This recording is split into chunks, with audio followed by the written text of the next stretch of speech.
মানুষের সবাই পিকনিক করে আর আমরা বলবো ঠাকুরের পিকনিক হবে না, তার জন্য এখানে সবার গোপাল এনে আর এখানে বন পূজা হচ্ছে।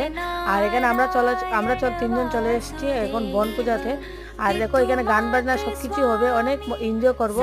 আর আমাদের মনটা খুবই খুশি হয়েছে, কারণ আমরা পিকনিক করতে না পারলেও মানে ঠাকুরের পিকনিক করতে পেরেছি, এটাই মানে মনটা খুব খুশি হয়েছে। দেখো আমরা বন পূজাতে চলে এসেছি, আর এদিকে রান্না বান্না হচ্ছে, বুক রান্না হবে আর এখন ঠাকুরের বুক লাগানো হবে। আর এদিকে আমরা সবাই মিলে বসে পড়েছি, এখন গান গাবো আর এখন বুক আরতি করা হবে, এখন বুক লাগানো হবে। এদিকে দেখো রান্না বান্না হচ্ছে, তোমাদের তো আগেই দেখিয়ে দিলাম।